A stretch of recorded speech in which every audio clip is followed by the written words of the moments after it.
La Yougoslavie, après la Seconde Guerre mondiale, devient un état totalitaire, dirigé d'une main de fer par le maréchal Josip Broz Tito. Il essaye tant bien que mal de maintenir unies les 7 ethnies principales de son pays, slovènes, croates, bosniaques, serbes, monténégrins, macédoniens et albanais. La plupart de ces peuples sont rivaux depuis la nuit des temps, mais Tito arrive durant son règne à les maintenir soudés dans la République fédérative socialiste de Yougoslavie. Cependant, après sa mort en 1980, les nationalismes, principalement croates et serbes, refont surface et cherchent à s'émanciper de la tutelle centrale pour créer leur propre État. Tudjman et Milosevic sont les principaux artisans de cette montée des nationalismes en Yougoslavie. Après plusieurs années de disputes et de montée des tensions, les Slovènes, les Croates et les Bosniaques, et plus tard les Albanais du Kosovo, font sécession et déclarent leur indépendance de la Yougoslavie. Le problème, c'est qu'une importante minorité serbe habite en Croatie et en Bosnie, et les Serbes refusent de devenir indépendants de la Yougoslavie. Commence alors une succession de guerres entre différentes ethnies, chacune voulant étendre le territoire de son pays. Aujourd'hui, nous allons parler d'une province du nord de la Bosnie devenue indépendante grâce à l'ego du patron de la principale entreprise de la région. Velika Kladuša était en 1991 une municipalité tranquille du nord de la République socialiste de Bosnie-Herzégovine, dans laquelle on trouvait notamment le petit village de La municipalité avait été rendue richissime grâce à la coopérative alimentaire Agrokomerc. Dans les années 70, Fikret Abdić, un bosniaque, devint président de la société. Il établit rapidement des liens avec les agriculteurs des environs, construit des élevages de poulets et développe l'activité agroalimentaire dans une région qui avait subi un blocus économique pendant la Seconde Guerre mondiale, ce qui avait encore des répercussions à l'époque. Ce développement de l'activité porte ses fruits.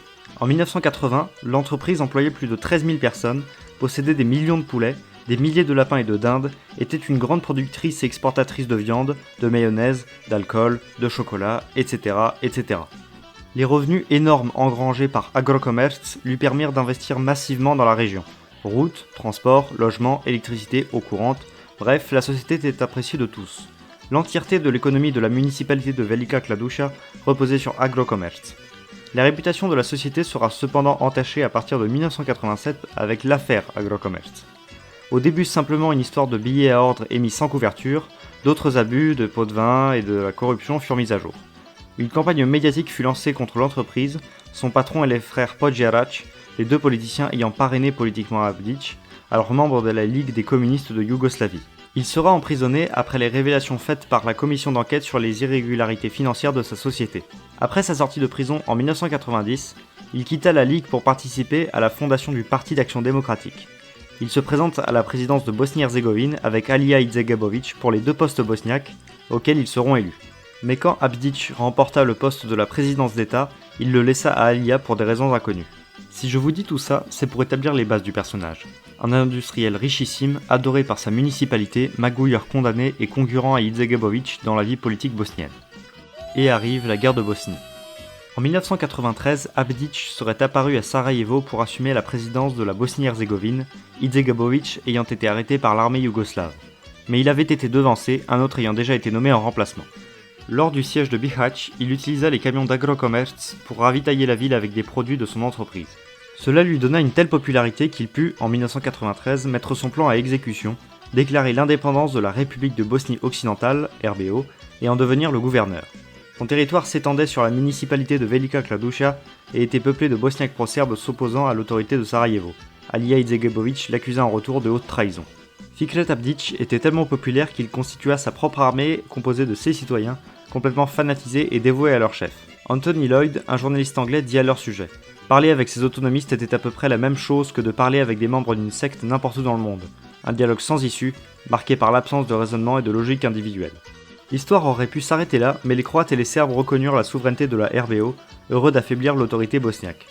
Fikret Abdić commença même à collaborer activement avec les forces serbes, en construisant notamment des camps de concentration pour bosniaques loyaux à Izetbegović, notamment à Drmeljevo et Milkovići. Et puisque c'est pas assez, les Scorpions, une unité paramilitaire serbe, ont participé à la gestion des camps, commettant des crimes de guerre que je ne peux pas évoquer sur YouTube.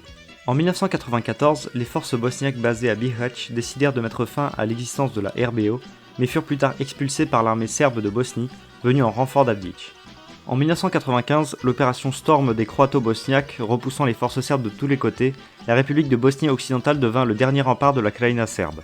Vaincue militairement, elle fut réincorporée dans la Fédération de Bosnie-Herzégovine, dans le canton d'Una Sana. Fikret Abdić, qui s'était lié d'amitié avec le président croate Franjo Tudjman, avait acquis la nationalité croate et vivait en exil en Croatie. Après la mort de Tudjman, Abdić fut arrêté, jugé et condamné en 2002 à 20 ans de prison pour crimes de guerre contre les citoyens bosniaques fidèles à Sarajevo. Il sortira de prison en 2012 et sera élu maire de sa municipalité de Velika Kladuša en 2016, poste qu'il occupe encore aujourd'hui.